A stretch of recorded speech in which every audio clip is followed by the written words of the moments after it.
मध्य प्रदेश के पूर्व मुख्यमंत्री शिवराज सिंह चौहान के कार्यकाल में रहे कैबिनेट मंत्री का सड़क हादसा होता है। सड़क हादसे में उनको काफी चोट आती है, जिला अस्पताल ले जाया जाता है। जिला अस्पताल में हालात गंभीर होने की वजह से उनको दिल्ली के लिए रेफर कर दिया जाता है। दिल्ली ले जाने के लिए एम्बुलेंस की व्यवस्था कराई जाती है, लेकिन जिला अस्पताल में एम्बुलेंस नहीं होती है। एक एम्बुलेंस किसी तरह से जुगाड़ बनाकर लाया जाता है जिसमें डीजल नहीं होता है। डीजल की व्यवस्था जिला अस्पताल प्रबंधन करता है, और जब डीजल की व्यवस्था हो जाती है तो पता चलता है कि उस एम्बुलेंस में स्टेपनी नहीं है। अगर कहीं रास्ते में टायर पंक्चर होता है तो एम्बुलेंस बीच रास्ते पर ही खड़ी हो जाएगी।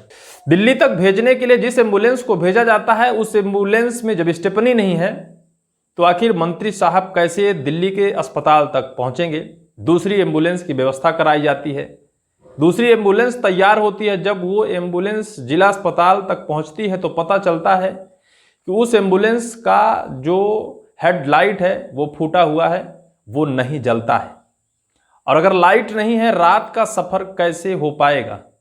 मंत्री साहब बेहद नाराज होते हैं, उनके समर्थक भी बेहद नाराज होते हैं। फिर कहीं जाकर एक अच्छी एम्बुलेंस की व्यवस्था जब जिला कलेक्टर साहब पहुंचते हैं तो कराई जाती है।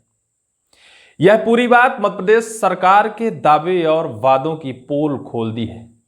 देश के प्रधानमंत्री नरेंद्र मोदी की भी नाक कटा दी है, इस वजह से कि जिस तरह वर्तमान के हालात देश के हैं, युद्ध की स्थिति पैदा हो रही है और उन सभी राज्यों में अलर्ट कर दिया गया है। उन सभी राज्यों में सैन्य बलों को तैनात कर दिया गया है जहां हमले की गुंजाइश बताई जा रही है। बॉर्डर से सटे उन सभी राज्यों में पुलिस बल, सैन्य बल तैनात किए गए हैं। उसके साथ साथ मध्य प्रदेश में भी हमले की आशंका जाहिर की गई, क्योंकि मध्य प्रदेश में सैन्य बल की बहुत सारी इंडस्ट्री और फैक्ट्री है जहां सैन्य जरूरतों में बम, गोले, बारूद, असला वगैरह जो बनते हैं वो मध्य प्रदेश में ही ज़्यादातर बनते हैं। जो गाड़ियां सैनिक के लिए उपयोग की जाती है मध्य प्रदेश में ही बनती हैं। इस वजह से यह आशंका जाहिर की गई कि शायद मध्य प्रदेश में भी कहीं हमला ना हो जाए। इस वजह से मध्य प्रदेश में भी अलर्ट जारी हुआ है और सैन्य बल तैनात किए गए हैं। और देश के प्रधानमंत्री के साथ मध्य प्रदेश के मुख्यमंत्री ने कहा है कि हम हर लड़ाई लड़ने के लिए तत्पर हैं, हर लड़ाई से लड़ सकते हैं, सक्षम हैं। लेकिन इस वादे में कितना दम है, इस बात में कितना दम है, हमारी इस पूर्व की कहानी को सुनकर आप अंदेशा लगा लिए होंगे। बीजेपी के पूर्व मंत्री जिनका नाम है गिरिराज दंडौतिया, शिवराज सरकार में ये कैबिनेट मंत्री रहे मध्य प्रदेश सरकार में। ये कहीं शादी समारोह में जा रहे थे, वापस आते वक्त मुरैना के एक गांव में इनका सड़क हादसा होता है। और सड़क हादसा इतना भयानक होता है कि आमने सामने बस से उनकी स्कॉर्पियो टकरा जाती है। स्कॉर्पियो के परखच्चे उड़ जाते हैं और मंत्री साहब को काफ़ी गंभीर चोट आती है। चोट आती है मंत्री साहब को, जिला अस्पताल ले जाया जाता है। मुरैना के जिला अस्पताल में अस्पताल प्रबंधन इनकी हालात को देखकर इनको दिल्ली के लिए रेफर कर देता है। लेकिन दिल्ली जाने के लिए जो एम्बुलेंस की व्यवस्था कराई जानी थी, जिला अस्पताल में एम्बुलेंस नहीं थी। किसी तरह से एक एम्बुलेंस को बुलाया भी जाता है, उसमें डीजल नहीं होता है। डीजल डलाया जाता है, उसमें स्टेपनी नहीं होती है। स्टेपनी की कमी की वजह से दूसरी एम्बुलेंस की व्यवस्था कराई जाती है, जिस एम्बुलेंस का हेडलाइट फूटा होता है। मध्य प्रदेश की ये हालात हैं कि एक सामान्य जीवन के अलावा मंत्री साहब को एम्बुलेंस नहीं मिल पा रही है। बीजेपी में ये मंत्री रहे हैं, बीजेपी सरकार के मंत्री हैं, पूर्व में रहे हैं, लेकिन इनकी हालात जब बिगड़ी, जब इनको एम्बुलेंस की जरूरत पड़ी, जब इनको सुविधा की जरूरत पड़ी, वो सुविधा मध्य प्रदेश की सरकार इनको नहीं दे पाई। जब एक मंत्री को इस स्थिति से गुजरना पड़ता है तो एक आम इंसान पर क्या गुजरता होगा, एक आम इंसान कैसे इन सभी समस्याओं से जूझता और लड़ता होगा, इसका अंदेशा आप साफ लगा सकते हैं। अब चर्चा तेज हो गई है, क्या मध्य प्रदेश के मुख्यमंत्री, जिन्हें हम पर्ची वाले मुख्यमंत्री भी कहते हैं, क्या वो मोदी की व्यवस्थाओं को चुनौती दे रहे हैं। मोदी और शाह तो कहते हैं कि हमारा देश सक्षम है लड़ने के लिए, सजग और सक्रिय है, किसी भी समस्या और किसी भी लड़ाई से निपट सकता है।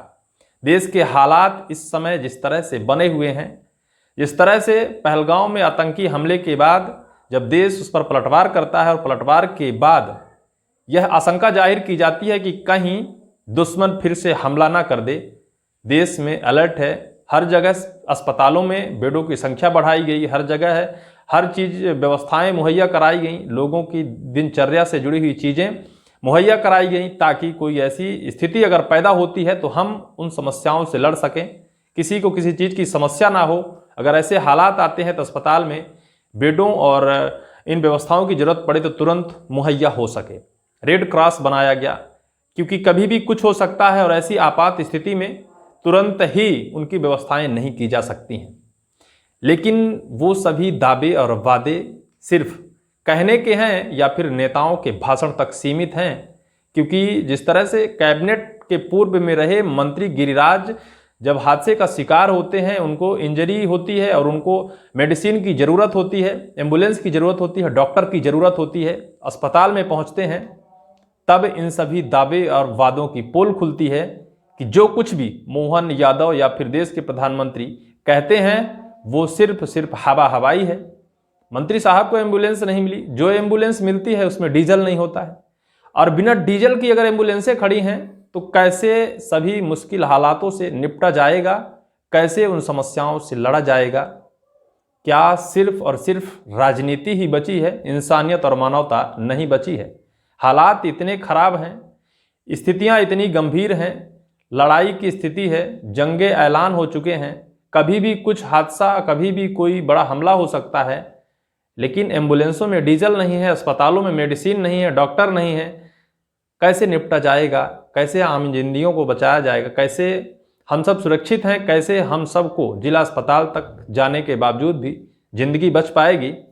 क्या मोहन यादव की उन बातों पर विश्वास किया जा सकता है? क्या उनके दावे और वादे खरे उतरेंगे? इस पर निश्चित तौर पर शंका है।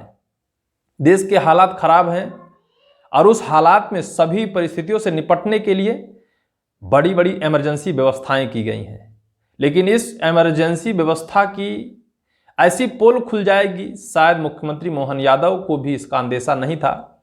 उनको अपने जिंदगी और मौत की जंग लड़ते वक्त 2.5 घंटे का वक्त बिताना पड़ा, 2.5 घंटे तक एम्बुलेंस उनको नहीं मिल पाई। इस पर काफ़ी नाराजगी व्यक्त की। मध्य प्रदेश के केंद्रीय कैबिनेट मंत्री ज्योतिरादित्य सिंधिया का भी फोन उनके पास आता है, उन्होंने उनके स्वस्थ लाभ की कामना की।